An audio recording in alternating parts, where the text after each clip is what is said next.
Baik, langkah pertama yaitu kita akan mengarahkan pasien untuk berjalan dan menginspeksi simpase dan stenspase apakah ada kelainan dari keduanya. Selanjutnya yaitu pasien diarahkan untuk berbaring dan dilakukan inspeksi. Kita melihat adakah kelainan bentuk pada pinggul yang berupa angulasi dan rotasi, melihat adakah atrofi, sinus atau luka bekas operasi. Selanjutnya yaitu melakukan palpasi pada sendi panggul pada spina iliaca anterior superior untuk melihat simetrisnya. Kemudian selanjutnya melakukan palpasi pada daerah greater trochanter. Selanjutnya yaitu melakukan palpasi pada daerah symphysis pubis. Nah, Ibu mungkin bisa kita telungkup dulu, Ibu. Kemudian melakukan palpasi pada posterior superior iliaca. Nah, Ibu mungkin bisa kita terlentang kembali, Ibu. Selanjutnya yaitu fleksi, ekstensi, abduksi, dan adduksi. Selanjutnya yaitu pemeriksaan fisik pada lutut. Pertama-tama kita akan melakukan inspeksi. Hal-hal yang harus diperhatikan ialah apakah ada memar, bengkak atau atrofi pada area quadriceps femoris dan daerah sekitar patella. Tabe Ibu mungkin bisa duduk dulu. Selanjutnya yaitu palpasi pada bagian patella. Yang pertama yaitu lateral femoral condyle dan medial femoral condyle, kemudian lateral tibia platu dan medial tibia platu. Kemudian lateral meniscus dan medial meniscus. Kemudian lateral collateral ligamen dan medial collateral ligamen. Selanjutnya yaitu palpasi pada patellofemoral kompartemen yaitu patellar tendon dan tuberositas tibia.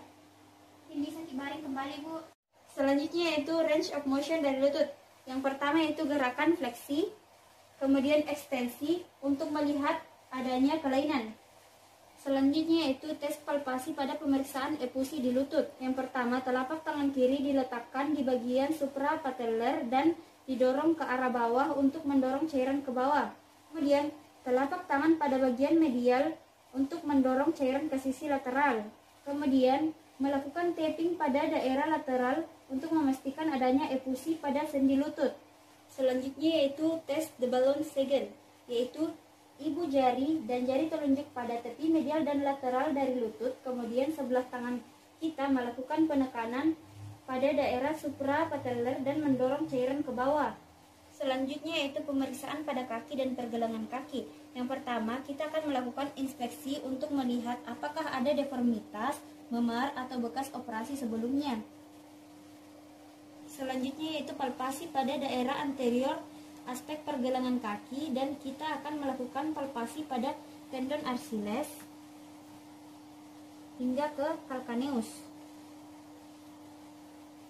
Selanjutnya yaitu palpasi pada malleolus lateral,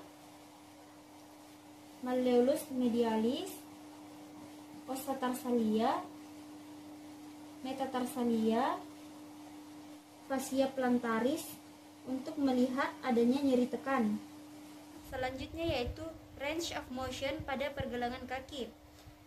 Kita akan melihat gerakan dari dorsofleksi, plantar fleksi, inversi, dan eversi. Selanjutnya yaitu mengukur panjang tungkai.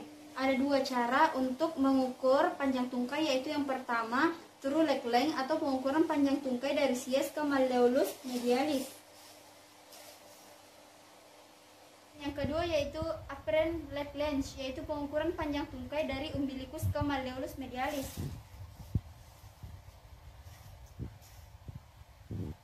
Baik Ibu, cukup sekian pemeriksaan ekstremitas inferior yang saya lakukan.